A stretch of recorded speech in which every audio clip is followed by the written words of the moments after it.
Hello students. Today we are going to continue our lecture of biomolecules. So till now we have studied about carbohydrates.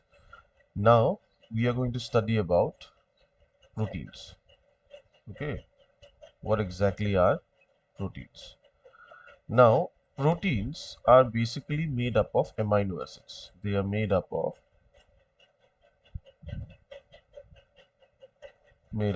amino acids.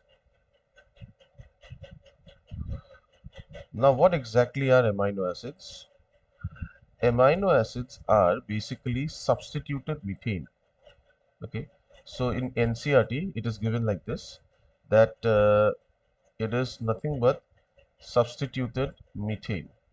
Okay, now what exactly do you mean by substituted methane? What exactly is methane? Methane is nothing but CH4, right? Methane is CH4. Now if you look at the structure of methane, carbon is at the center. You have four bonds associated with carbon, and all four of them are basically hydrogen, right? Now, out of these four hydrogen, if we replace three of them with other molecules, then it becomes an amino acid, right? The first thing that you need to know is that amino acids, the word amino means amine group, and acid basically means a carboxyl group. So, uh, for example, if we add an amine group, amine means NH2. This is an amine group, right? That is added on one side. Then you add a carboxyl group. Carboxyl group means COOH, right? So this is a carboxyl group, and also with amine and carboxyl group is a group that we call as R. What exactly is this R? R is a variable group. Okay, it is a variable group, and depending on R, amino acids are of different kinds. Okay, depending on R,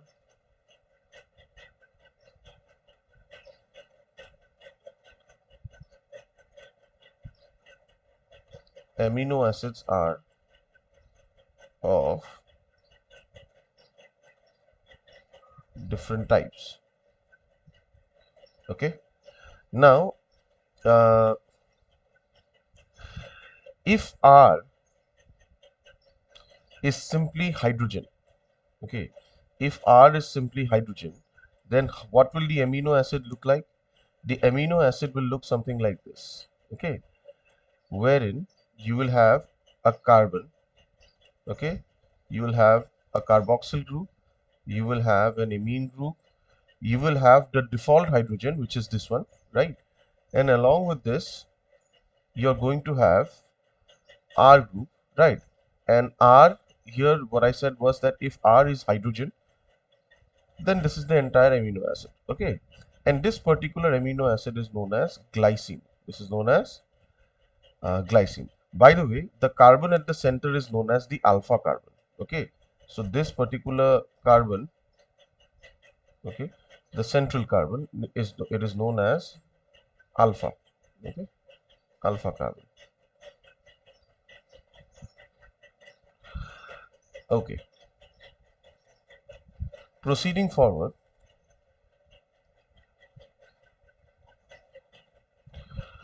if I take another value, suppose if I say that R equals to CH3, right? If R is a methyl group, then what will happen is the amino acid will look something like this. Again, amino acid will look something like this. This is the alpha carbon, then the carboxyl carbon, then amine group, then hydrogen. And now along with this, you have the R group, wherein the R group will look something like this, right? CH3, right? So this particular amino acid is known as alanine. Okay, this is known as what? This is known as alanine. If R is CH2OH, if R equals CH2OH, then then the amino acid will look something like this, right? Let me just draw it here. Okay, So the alpha carbon, carboxyl carbon, amine group, hydrogen, and along with this you are going to have CH2OH as the R group. Now this particular amino acid, this is known as serine, right? So these are the three structural amino acids that have been given in NCERT. Okay, all these three structures are given in NCERT. So if you have to draw the structures, just remember that everything else is the same except for the R group, right? If R is hydrogen glycine, if R is CH3 alanine, and if R is CH2OH, then this is what this is. This is serine. Okay. Uh, Now amino acids can be of different types also. Okay. Amino acids can be of different types. Let me just show you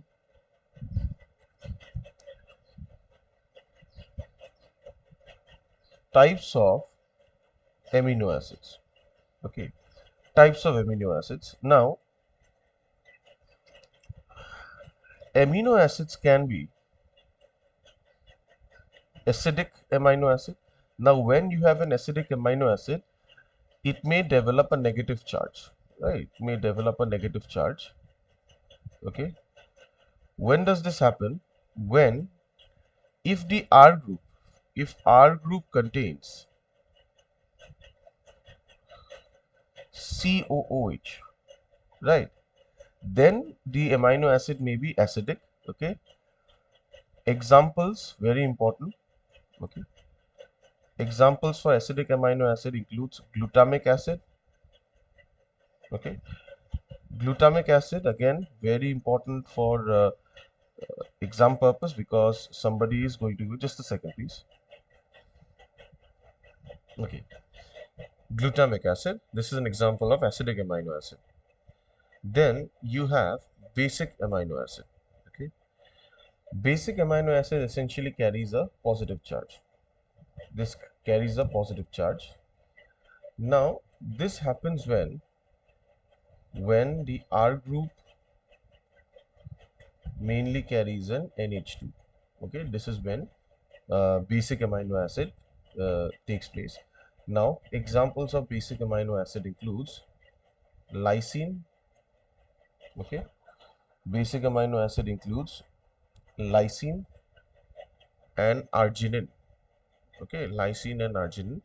And in acidic also you can add another amino acid which is also very important, aspartic acid. Okay, okay, glutamic acid and aspartic acid are two acidic amino acids. Lysine and arginine are two basic amino acids. So these are the two amino acids that you can add.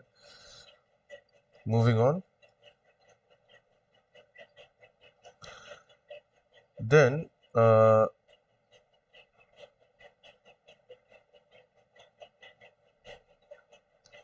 you also have neutral amino acids. Okay, this happens when there is no charge. Okay, electrically neutral. This happens when the R group, okay, neither contains COOH group nor does it contain amine group. Okay, this is basically when the charge is neutral. Okay, and the example is valine. This is basically an example of neutral amino acid. Now there is another category of amino acid which we call as aromatic amino acid. Okay, aromatic amino acid. Now aromatic amino acid is one where the R group contains an aromatic group. Okay, if you remember in organic chemistry, there is one such structure which is known as aromatic group, wherein they contain cyclic structures, right? So examples of aromatic amino acid includes tyrosine. Okay, tyrosine, then threonine. Okay, and phenylalanine. Okay, so these are the three aromatic amino acids. Okay, moving on, we also need to know a little bit about Zwitter ion. Okay, we also need to know a little bit about Zwitter ion. Okay, now what exactly is Zwitter ion? Now see, an amino acid can be in three states of charge. Fine. For example, one such state is that when the amine group, an amine group gathers one more hydrogen. So from NH2 it becomes NH3, right? So when it gathers an hydrogen, it develops a positive charge. Okay, the other things are the same. Okay, this is the R group. This is one form of amino acid where it can stay in a state of positive charge. Okay, there is another state wherein this is the alpha carbon. Okay, now see, basically what this is, let me just tell you, let me just elaborate. Hmm. What is a base? Base is something where you can accept a proton, right? Proton or hydrogen ion. So herein, in this particular amino acid, one proton has been accepted, right? A proton has been accepted by this amino acid, and that is why it has become positively charged. So this is the basic state. Is this point clear? Similarly, if you look at the other side, the COOH group, right? This group is an acid. What is an acid? Acid is any molecule which can donate its hydrogen ion, right? So if the COOH group, okay, donates this hydrogen ion, what is going to become? It is going to develop a negative charge like this. Fine. Along with this, you will have, right, NH2. Now this is an acidic form of amino acid. Fine. So this is the basic form, this is the acidic form. Okay. Now in between these two, you will also have another form of amino acid where the carboxyl group is going to donate the proton and develop a negative charge. Okay. And this same proton is going to be accepted by the amine group. Right. Fine. So basically what has happened here is that the proton from the carboxyl group H plus, it has ended up here at the amine group. Okay. So here see, in this structure, it is the amino acid is both positively as well as negatively charged, right? Fine. So in this structure, the amino acid is both positively and negatively charged, right? But the catch is that the net charge is zero, right? Net charge is zero.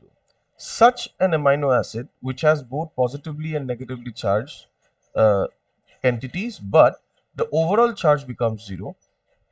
Such an amino acid is known as Zwitter ion. Okay, this is known as what? Zwitter ion. And Zwitter ion is this, only this one. This portion is Zwitter ion. Okay, not the other two forms of amino acids, only this portion is Zwitter, right? The middle one. Is this point clear? Okay. Now moving on to proteins.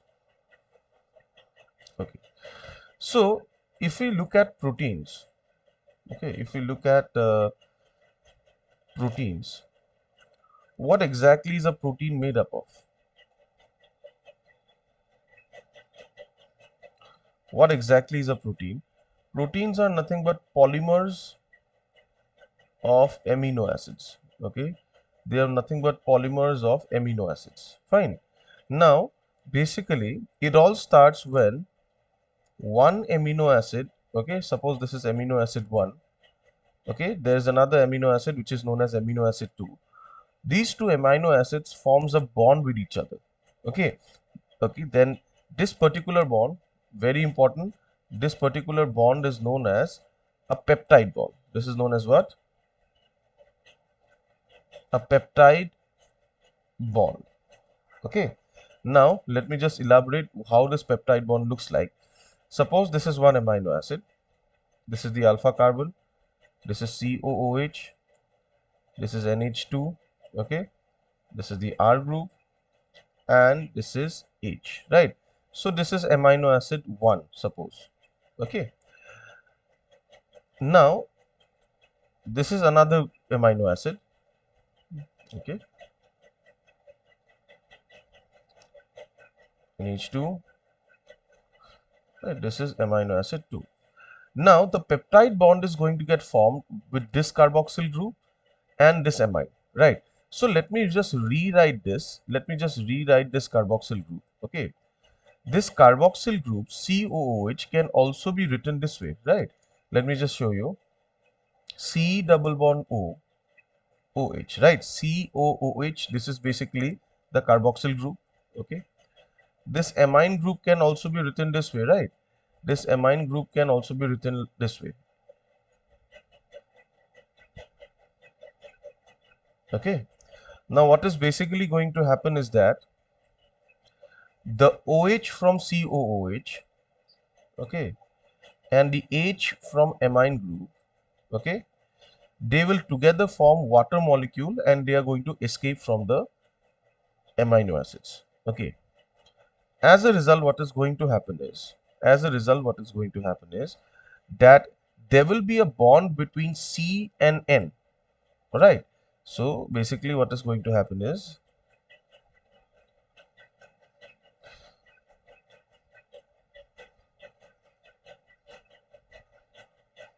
NH2. Just a second. Let me just be more. Clarity is not there. Just a second.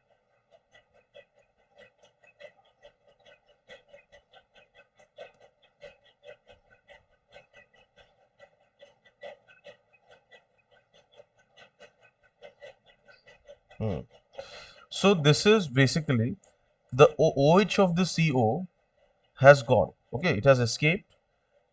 Likewise, one hydrogen from this N has also escaped. Okay, the remainder of the amino acid looks like this. Okay, so what basically is going to happen is that a bond is going to be formed between the C and N. Okay, and this particular bond right here, this is the peptide bond. Okay, this is the peptide bond. Fine. So this is how peptide bonds are formed. Now proteins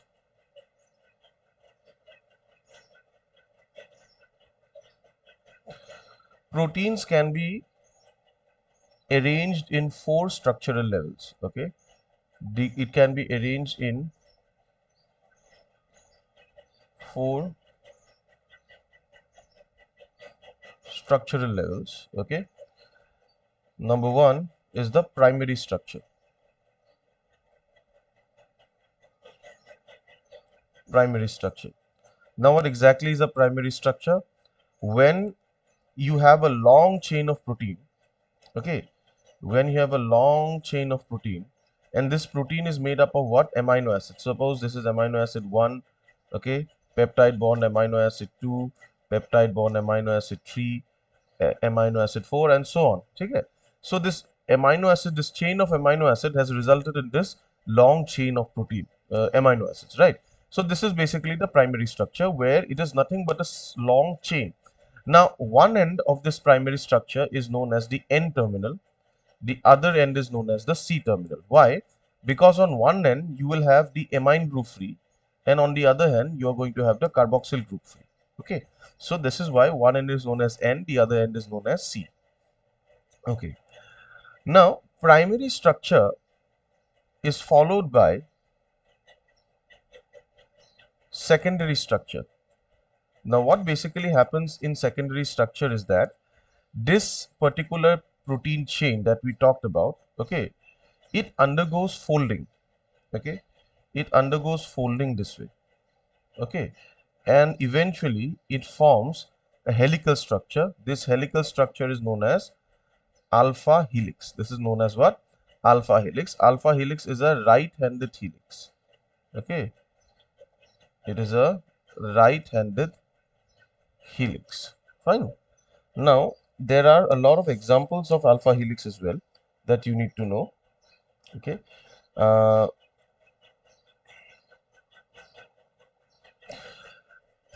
for example, our hair protein. Okay, hair protein, which is also known as keratin. Okay, this protein which is found in our nails as well as hair. Okay, this is known as hair protein or keratin. So this is a alpha helix. Okay, this is basically alpha helix. Fine. Okay.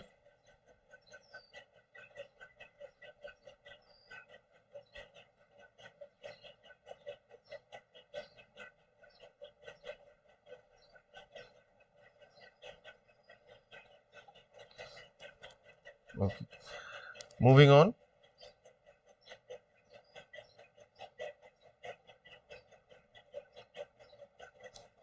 Moving on. You also have the tertiary structure. Okay. Now, what basically happens in tertiary structure is that there is three-dimensional folding. Okay. There is three-dimensional folding. For example, if you look at this thread, if this thread becomes three-dimensional, it means that it is arranged this way. Okay. Now, this is basically a tertiary structure. All enzymes, more or less, belong to the tertiary structure. And at the end, you also have the quaternary structure. Okay. You have the quaternary structure. Now, what exactly do you mean by quaternary structure? It is an assembly of multiple tertiary structures. Okay, it is an assembly of multiple tertiary structures. Now, each tertiary structure, okay,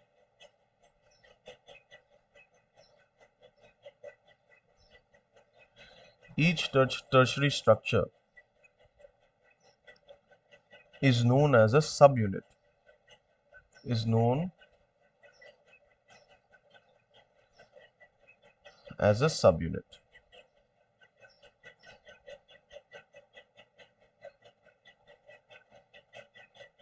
Okay, very important. So basically, what happens in quaternary structure is that when multiple tertiary structures come together, for example, if I draw the structure of hemoglobin, okay, if I take the structure of hemoglobin, hemoglobin has a total of 4 subunits. Okay, out of this, 2 subunits are known as alpha chains. Okay, 2 are known as beta chains. Okay, so essentially what happens is that two tertiary structures are arranged this way. Okay, these are known as alpha chains, both of them. Okay, this one as well as this one. Okay, likewise you also have two chains which are arranged this way. These are known as beta chains. Now this is basically hemoglobin. Okay, now this is the basic premise for proteins. um, Next we are going to go to lipids, but this concludes this video. Thank you so much.